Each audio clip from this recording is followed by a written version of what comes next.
ಶಿವಮೊಗ್ಗ.com international news ಸುತ್ತು ಜಗತ್ತಿಗೆ ಸ್ವಾಗತ. ನಾನು ಶ್ರೀರಕ್ಷ ರಘುರಾಮ್. ಅಫ್ಘಾನಿಸ್ತಾನವನ್ನ ಆಳ್ತಾ ಇರುವಂತಹ ತಾಲಿಬಾನ್ಗೆ ಕಂಟಕ ಎದುರಾಗಲಿದೆ ಅಂತ ವಿಶ್ವಸಂಸ್ಥೆ ಎಚ್ಚರಿಸಿದೆ. ತಾಲಿಬಾನಿಗಳ ಬದ್ಧವೈರಿಗಳಾಗಿರುವಂತಹ ಐಎಸ್ ಖೋರಾಸಾನ್ ಉಗ್ರರು ದೊಡ್ಡ ಮಟ್ಟದಲ್ಲಿ ಬೇರೆ ಸಂಘಟನೆಯ ಉಗ್ರರನ್ನ ತಮ್ಮ ಕಡೆಗೆ ಸೆಳೆದುಕೊಳ್ತಾ ಇದ್ದಾರೆ ಅಂತ ಹೇಳಿದೆ. ವಿಶ್ವಸಂಸ್ಥೆಗೆ ಸಲ್ಲಿಸಿದ ವರದಿಯಲ್ಲಿ ಈ ಬಗ್ಗೆ ಉಲ್ಲೇಖವನ್ನು ಮಾಡಲಾಗಿದ್ದು, ಖೋರಾಸಾನ್ ಉಗ್ರರು ಪೂರ್ವ ಅಫ್ಘಾನಿಸ್ತಾನದ ಮೇಲೆ ಪ್ರಾಬಲ್ಯವನ್ನು ಸಾಧಿಸೋಕೆ ನೋಡ್ತಾ ಇದ್ದಾರೆ. ಇದರಲ್ಲಿ ಅವರು ಸಫಲರಾಗ್ತಾರೋ ಇಲ್ವೋ ಗೊತ್ತಿಲ್ಲ. ಆದ್ರೆ ಒಂದು ವೇಳೆ ಅವರು ಅದನ್ನ ಕೈವಶ ಮಾಡ್ಕೊಂಡ್ಬಿಟ್ರು ಅಂತ ಅಂದ್ರೆ ತಾಲಿಬಾನ್ಗಳಿಗೆ ಅದನ್ನ ವಾಪಸ್ ಪಡೆಯೋದು ತುಂಬಾ ಕಷ್ಟ ಅಂತ ಹೇಳಿದೆ. ತಾಲಿಬಾನ್ ವಿರೋಧಿಗಳನ್ನ ಹಾಗೂ ಸ್ಥಳೀಯ ಅಲ್ಪಸಂಖ್ಯಾತರನ್ನ ಇದರಲ್ಲಿ ನೇಮಿಸಿಕೊಳ್ಳಲಾಗ್ತಾ ಇದೆ.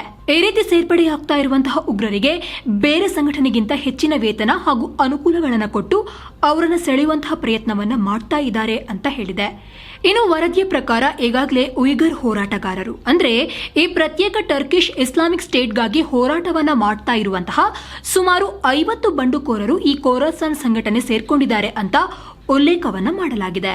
ತನ್ನ ಕ್ರೂರ ಆಡಳಿತದಿಂದಲೇ ಜಾಗತಿಕ ಇತಿಹಾಸದಲ್ಲಿ ಅಚ್ಚಳಿಯದೆ ಉಳಿದಿರುವಂತಹ ಜರ್ಮನಿಯ ಸರ್ವಾಧಿಕಾರಿ 2ನೇ ಮಹಾಯುದ್ಧದ ರಕ್ತಪಿಪಾಸು ಅಡಲ್ಫ್ ಹಿಟ್ಲರ್ ವಾಚನ್ನ ಮಾರಾಟ ಮಾಡಲಾಗಿದೆ.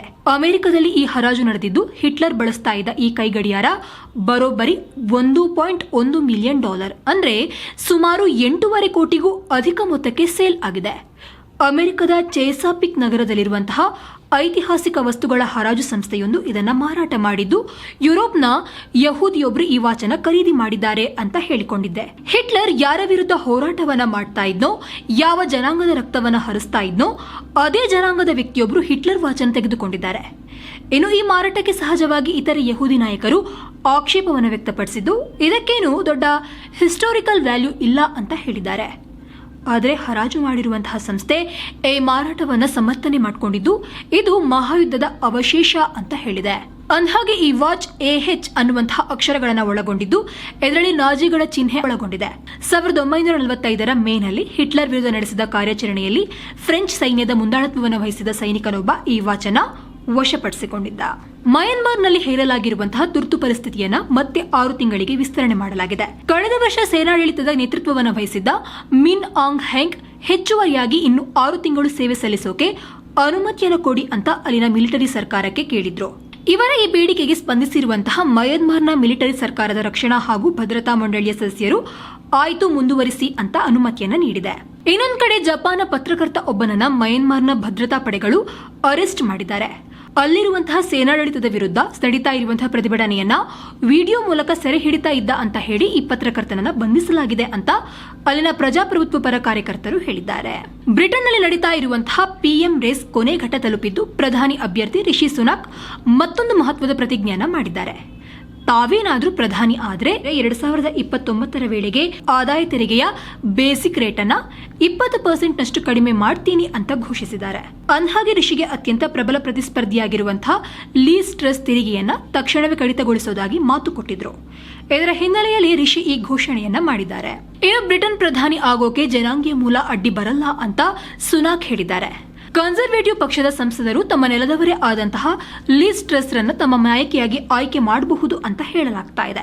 ಇದನ್ನು ಅಲ್ಲಗಳೆದಿರುವಂತಹ ರಿಷಿ, ರೇಸಿಸಂ ಅಂದ್ರೆ ಜನಾಂಗೀಯತೆ ಅನ್ನೋದು ಗಣನೆಗೆ ತೆಗೆದುಕೊಳ್ಳುವಂತಹ ಅಂಶವಲ್ಲ, ಆ ರೀತಿ ಯೋಚಿಸೋದು ಸರಿಯಲ್ಲ ಅಂತ ಹೇಳಿದ್ದಾರೆ. ಇತ್ತ ಯುಕೆಯ ಹಣಕಾಸು ಸಚಿವ ಪ್ರಧಾನಿ ರೇಸ್ನಲ್ಲಿ ಕೂಡ ಇದ್ದಂತಹ ನದೀಮ್ ಜಹಾವಿ ಕೂಡ ಈಗ ಲೀಸ್ ಟ್ರಸ್ ರನ್ನ ಬೆಂಬಲಿಸಿದ್ದಾರೆ. ಇನ್ನೊಂದು ಕಡೆ ಲೀಸ್ ಟ್ರಸ್ ರನ್ನ ಬೆಂಬಲಿಸಿದ್ದ ಮತ್ತೊಬ್ಬ ಸಚಿವ ನಾಡಿನ್ ಡೋರಿಸ್ ರಿಷಿ ಬಗ್ಗೆ ಮಾಡಿದ ಟ್ವೀಟ್ ನಿಂದ ತೀವ್ರ ಟೀಕೆಗೆ ಒಳಗಾಗಿದ್ದಾರೆ. ಬೋರಿಸ್ ಜಾನ್ಸನ್ ಬೆನ್ನಿಗೆ ರಿಷಿ ಚೂರಿ ಹಾಕಿರುವಂತಹ ಚಿತ್ರವನ್ನ ಪೋಸ್ಟ್ ಮಾಡಿದ್ರು. ಇದೀಗ ಅದಕ್ಕೆ ವಿರೋಧ ಕೇಳಿ ಬರ್ತಾ ಇದೆ. ರಷ್ಯಾದ ಮಾಜಿ ಉನ್ನತ ಅಧಿಕಾರಿ ಅನಾಟೋಲಿ ಚುಬೈಸ್ ವಿಚಿತ್ರ ಕಾಯಿಲೆ ಬಂದು ಆಸ್ಪತ್ರೆಗೆ ದಾಖಲಾಗಿದ್ದಾರೆ ಅಂತ ಹೇಳಲಾಗಿದೆ. ಒಂದ್ ಕಾಲದಲ್ಲಿ ಪುಟಿನ್ರ ಆಪ್ತರಾಗಿದ್ದ, ಅವರ ಸಲಹೆಗಾರರಾಗಿ ಕೂಡ ಕೆಲಸ ಮಾಡ್ತಾ ಇದ್ದ ಇವರು ಯುಕ್ರೇನ್ ಮೇಲೆ ಮಿಲಿಟರಿ ಆಪರೇಷನ್ ಹೆಸರಲ್ಲಿ ಪುಟಿನ್ ಯುದ್ಧ ಘೋಷಣೆ ಮಾಡ್ತಾ ಇದ್ದಂತೆ ರಷ್ಯಾದ ಆಡಳಿತದಿಂದ ದೂರ ಸರಿದಿದ್ರು. ಬಳಿಕ ದೇಶವನ್ನೇ ಬಿಟ್ಟಿದ್ರು. ಇದೇ ವಿಚಾರ ಈಗ ಎಲ್ಲೆಡೆ ಚರ್ಚೆ ಆಗ್ತಾ ಇದ್ದು, ಮಾಜಿ ಅಧಿಕಾರಿ ಆಸ್ಪತ್ರೆ ಸೇರಿರೋದ್ರ ಬಗ್ಗೆ ಗುಸುಗುಸುಗಳು ಓಡಾಡ್ತಾ ಇವೆ. ದೇಶ ಬಿಟ್ಟು ಹೋಗಿರುವಂತಹ ಈ ಅಧಿಕಾರಿಯ ಕಾಯಿಲೆಯ ಹಿಂದೆ ಪುಟಿನ್ ಪಡೆಯ ಕೈವಾಡ ಇದೆಯಾ ಅಂತ ಶಂಕೆ ವ್ಯಕ್ತಪಡಿಸಲಾಗ್ತಾ ಇದೆ. ಯಾಕಂದ್ರೆ ಪುಟಿನ್ ಪಕ್ಕ ವಿರೋಧಿಯಾಗಿರುವಂತಹ ಅಲೆಕ್ಸಿ ನಾವೆಲ್ನಿಯನ್ನ ಈಗಾಗಲೇ ಜೈಲಿಗೆ ಹಾಕಲಾಗಿದೆ. ಅದಕ್ಕೂ ಮುಂಚೆ ಅವರನ್ನ ಹೋದಲ್ಲಿ ಬಂದಲ್ಲಿ ಎಲ್ಲಾ ಕಡೆ ಪುಟಿನ್ ಪಡೆ ಚಿತ್ರ ವಿಚಿತ್ರವಾಗಿ ಕಾಡಿತ್ತು ಅಂತೂ ಆರೋಪ ಇದೆ. ಎಷ್ಟರ ಮಟ್ಟಿಗೆ ಅಂತ ಅಂದ್ರೆ ಅವರ ಊಟದಲ್ಲಿ ವಿಷ ಬೆರೆಸೋದ್ರಿಂದ ಹಿಡಿದು ಅವರ ಒಳ ಉಡುಪಿನಲ್ಲಿ ವಿಷಕಾರಿ ರಾಸಾಯನಿಕಗಳನ್ನು ಕೂಡ ಬಳಸಲಾಗ್ತಾ ಇತ್ತು ಅಂತ ಹೇಳಲಾಗ್ತಾ ಇದೆ. ಇದೇ ಕಾರಣವನ್ನ ಇಟ್ಕೊಂಡು ಈಗ ಬ್ರಿಟನ್ನಲ್ಲಿ ಅಡ್ಮಿಟ್ ಆಗಿರುವಂತಹ ಅನಟೋಲಿ ಅವರಿಗೂ ಈ ರೀತಿ ಆಗಿರಬಹುದಾ ಅಂತ ಶಂಕೆ ವ್ಯಕ್ತಪಡಿಸಲಾಗ್ತಾ ಇದೆ. ಅಮೆರಿಕ ಹಾಗೂ ನೇಟೋಗಳೇ ನಮಗೆ ಅತಿ ದೊಡ್ಡ ಬೆದರಿಕೆ ಅಂತ ರಷ್ಯಾ ಹೇಳಿದೆ. 53 ಪುಟಗಳ ನೌಕಾಪಡೆಯ ಹೊಸ ಪಾಲಿಸಿಯಲ್ಲಿ ಈ ಬಗ್ಗೆ ಉಲ್ಲೇಖವನ್ನು ಮಾಡಲಾಗಿದ್ದು, ರಷ್ಯಾದ ಅಧ್ಯಕ್ಷ ಪುಟಿನ್ ಅದಕ್ಕೆ ಸಹಿ ಮಾಡಿದ್ದಾರೆ. ಇದರಲ್ಲಿ ರಷ್ಯಾದ ರಾಷ್ಟ್ರೀಯ ಭದ್ರತೆಗೆ, ರಷ್ಯಾದ ನೌಕಾಪಡೆಗೆ ಅಮೆರಿಕವೇ ದೊಡ್ಡ ಬೆದರಿಕೆ ಅಂತ ಹೇಳಲಾಗಿದೆ.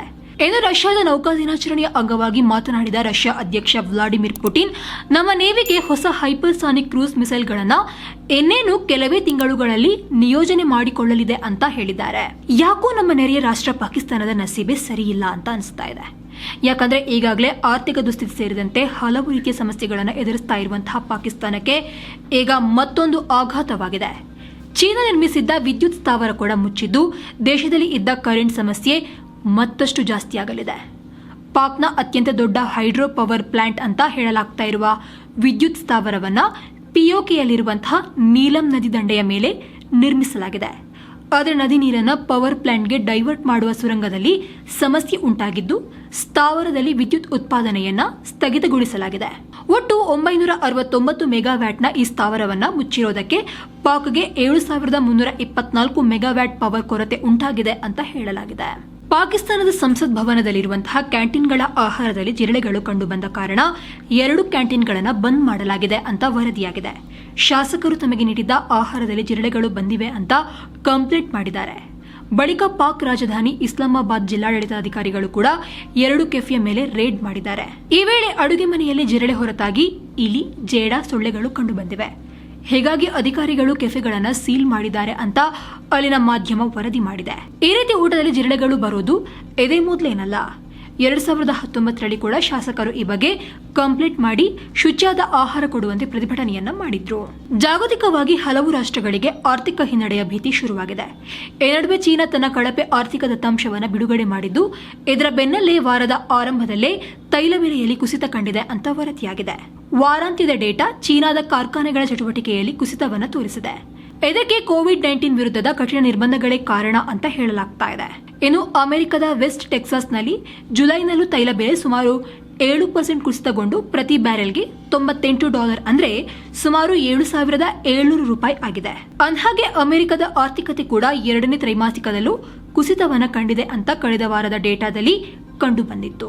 7 ವರ್ಷದ ಬಾಲಕನೊಬ್ಬ ವಾಷಿಂಗ್ ಮಿಷಿನ್ನಲ್ಲಿ ಶವವಾಗಿ ಪತ್ತೆಯಾದ ಘಟನೆ ಅಮೆರಿಕದಲ್ಲಿ ನಡೆದಿದೆ. ಬಾಲಕ ಕಾಣೆಯಾಗಿದ್ದಾನೆ ಅಂತ ಪೋಷಕರು ಪೊಲೀಸರಿಗೆ ದೂರು ದಾಖಲಿಸಿದ್ದಾರೆ. ಮನೆಗೆ ಬಂದು ತಪಾಸಣೆ ಮಾಡಿದಾಗ ಮಗು ವಾಷಿಂಗ್ ಮಿಷಿನ್ನಲ್ಲಿ ಇರೋದು ಕಂಡು ಬಂದಿದೆ. ಬಾಲಕ ಮೆಷಿನ್ನಲ್ಲಿ ಮೃತಪಟ್ಟಿದ್ದಾನೋ ಅಥವಾ ಆತನನ್ನ ಹತ್ಯೆ ಮಾಡಿ ಅಲ್ಲಿ ಹಾಕಲಾಗಿದೆಯೋ ಅನ್ನೋದನ್ನ ಪೊಲೀಸರು ತನಿಖೆ ಮಾಡ್ತಾ ಇದ್ದಾರೆ.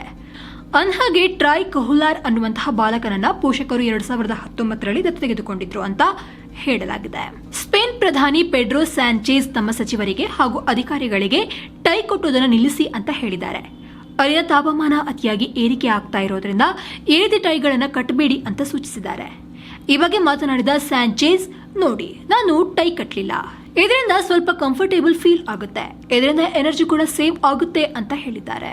ಭೂಮಿ ತನ್ನ ದೈನಂದಿನ ಚಲನೆಯನ್ನ 24 ಗಂಟೆಗಳಿಗಿಂತ 1.59 ಮಿಲಿಸೆಕೆಂಡ್ಸ್ನಷ್ಟು ಬೇಗ ಮುಗಿಸಿ ತನ್ನ ಹಿಂದಿನ ದಾಖಲೆಯನ್ನು ಸರಿಗಟ್ಟಿದೆ.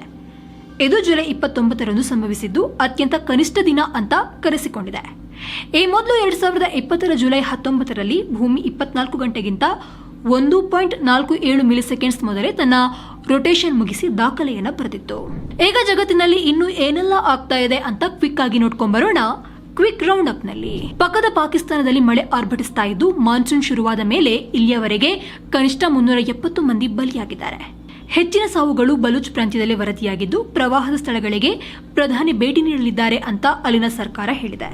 ಇತ್ತ ಪಾಕ್ ಪಕ್ಕದ ಇರಾನ್ನಲ್ಲೂ ಕೂಡ ಮಳೆಯ ಕಾರಣ ಸಾವಿಗೀಡಾದವರ ಸಂಖ್ಯೆ 53ಕ್ಕೆ ಏರಿಕೆಯಾಗಿದೆ. ನಾಪತ್ತೆಯಾದವರ ಹುಡುಕಾಟ ನಡೀತಾ ಇದೆ ಅಂತ ಅಲ್ಲಿನ ಆಡಳಿತ ಹೇಳಿದೆ. ಫಿಲಿಪೈನ್ಸ್ ಮಾಜಿ ಅಧ್ಯಕ್ಷ ಫಿಡೆಲ್ ರಾಮೋಸ್ ವಿಧಿವಶರಾಗಿದ್ದಾರೆ.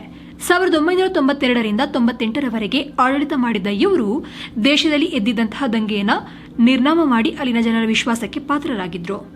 ಅಂದ್ಹಾಗೆ ಇವರಿಗೆ 94 ವರ್ಷ ವಯಸ್ಸಾಗಿತ್ತು. ಅಮೆರಿಕದಲ್ಲಿ ತಿಪ್ಪರ್ಲಾಗ ಹಾಕಿದ್ರು ಅಲ್ಲಿ ಬಂದೂಕು ಹಾವಳಿಯನ್ನು ತಡೆಯೋಕೆ ಆಗ್ತಾ ಇಲ್ಲ. ಯಾಕಂದ್ರೆ ನಿನ್ನೆ ಕೂಡ ಫ್ಲೋರಿಡಾದ ಒರ್ಲ್ಯಾಂಡೋದಲ್ಲಿ ಸಾಮೂಹಿಕ ಗುಂಡಿನ ದಾಳಿಯಾಗಿದ್ದು ಕನಿಷ್ಠ 7 ಮಂದಿ ಗಾಯಗೊಂಡಿದ್ದಾರೆ. ಆಸ್ಪತ್ರೆಗೆ ದಾಖಲಿಸಲಾಗಿದೆ ಅಂತ ಅಲ್ಲಿನ ಆಡಳಿತ ಹೇಳಿದೆ.